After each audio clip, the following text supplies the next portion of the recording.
اعوذ باللہ من الشیطان الرجیم بسم اللہ الرحمن الرحیم اللہم صلی علی محمد وآل محمد وعجل فرج آل محمد۔ درود پڑھنا رسول اللہ صلی اللہ علیہ وآلہ وسلم کی ذات اقدس پر بہت بڑی عبادت ہے، اور یہ ایک ایسی عبادت ہے جس میں فقط مخلوقات شریک نہیں ہیں۔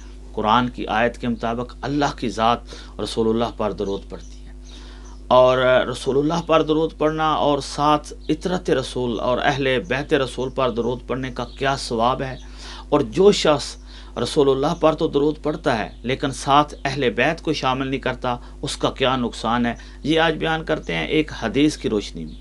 اور حدیث بھی عام نہیں بلکہ رسول اللہ علیہ الصلوۃ والسلام سے ایک حدیث بیان کر رہے ہیں، اور بات کا آغاز اس طرح کیا، فرمایا الا ابشرک یا علی، کیا اے علی آپ کو خوشخبری نہ سناؤں؟ اور امیر المومنین علیہ السلام نے فرمایا فَإِنَّكَ لَا تَزَالُ مُبَشِّرًا بِكُلِّ خیر، یا رسول اللہ آپ ہی تو ہیں جو آج تک ہر خیر کی خوشخبری دیتے آئے ہیں اور دیتے رہیں گے، مبشرًا بِكُلِّ خیر۔ تب رسول اللہ نے فرمایا اخبرانی آنفاً جبرائیل بالعجب، یا علی اچانک جبرائیل نے مجھے ایک عجیب خبر سنائی ہے۔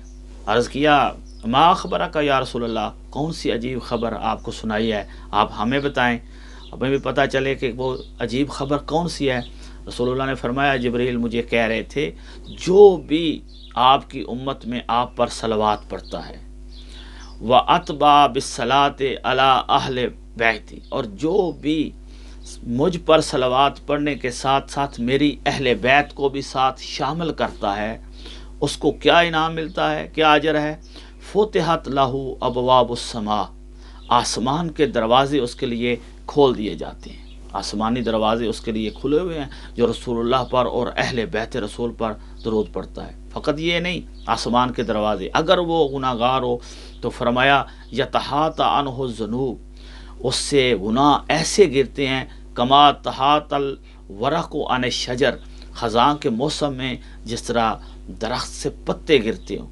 ہم نے دیکھا ہے خزاں کا موسم ہو، آپ نے بھی دیکھا ہوگا کس طرح پتے گرتے ہیں، دنوں ہی میں دیکھتے دیکھتے پورے کا پورا درخت خالی ہو جاتا ہے پتوں سے، شاخیں اور تنا باقی رہ جاتا ہے۔ درود پڑھنے والے شخص کے گناہ ایسے گرتے ہیں، اور جب اس کے اس طرح گناہ گرنے شروع ہوتے ہیں اور وہ درود پڑھتا رہتا ہے تو ایک دن آتا ہے اس کے گناہ باقی نہیں رہتے۔ کیا فضیلت ہے درود پاک کی! اور فقط یہ نہیں، فرمایا اس شخص کا مجھ پر ایک مرتبہ درود پڑھنے کے بدلے میں صلت علیہ الملائکۃ 70 صلاۃ، ملائکہ اس پر 70 مرتبہ درود پڑھتے ہیں کہ تو نے رسول اللہ اور ان کی آل پہ درود پڑھا ہے، تو اس شخص پر 70 مرتبہ ملائکہ درود پڑھتے ہیں۔ وَيَقُولُ اللَّهُ تَبَارَكَ وَتَعَالَىٰ لِمَلَائِكَتِهِ، اور پھر اللہ کی ذات اپنے ملائکہ سے ارشاد فرماتی ہے کہ اے میرے ملائکہ تم نے اس پر 70 مرتبہ صلوات پڑھی ہے، انا اصلی علیہ 700 صلاۃ،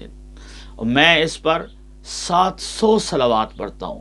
ایک مرتبہ درود پڑھنے کے بدلے میں اس پر 700 مرتبہ صلوات پڑھتا ہوں۔ ثواب ملاحظہ کیجئے، ہمیں بعض چیزوں کا ثواب پتہ نہیں ہوتا جس کی وجہ سے ہم پہلو تئی کر جاتے ہیں اور غفلت کر جاتے ہیں۔ اگر ہمیں پتہ چل جائے کہ کیا ثواب ہے، ہم کبھی بھی غفلت نہ کریں۔ ایک مرتبہ درود پڑھنے کے بدلے میں آسمان کے دروازے کھل رہے ہیں، گناہ درخت کے پتوں کی طرح جھاڑ رہے ہیں، فرشتے 70 مرتبہ صلوات پڑھ رہے ہیں، اللہ کی ذات 700 مرتبہ صلوات پڑھ رہی ہے اس بندے پر جس نے رسول اللہ پر اور اہل بیت پر ایک مرتبہ صلوات پڑھی ہے۔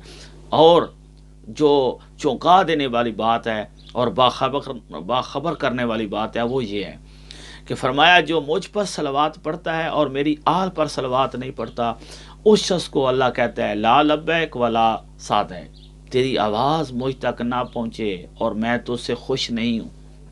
بہت بڑی عجیب بات ہے، رسول اللہ پر وہ درود پڑھ رہا ہے لیکن اہل بیت پر درود نہیں پڑھ رہا، تو اللہ کو اس کی آواز پسند نہیں۔ فقط آواز پسند نہیں بلکہ ملائکہ کو حکم دیتا ہے لا تسعدوا دعاءہ، اس کی دعا کو منزلت قبولیت تک نہ لے آؤ، میں نہیں چاہتا کہ اس کی دعا قبول ہو، اور تب تک میں اس کی دعا قبول نہیں کروں گا جب تک یہ رسول اللہ پر درود پڑھنے کے ساتھ ساتھ ان کی اہل بیت پر درود نہیں پڑھے گا۔ اگر یہ درود نہیں پڑھتا میں اس کی دعا قبول کرنے والا نہیں ہوں۔ اگر ہم چاہتے ہیں کہ رسول اللہ پر درود پڑھ کر اور ان کی اہل بیت پر درود پڑھ کر جہاں اپنے گناہ بخشوائیں وہاں اپنی دعاؤں کی قبولیت بھی ہے۔ وہ دعائیں قبول نہیں ہوتی جن میں رسول اللہ پر درود نہ پڑھا جائے۔ والسلام علیکم ورحمۃ اللہ۔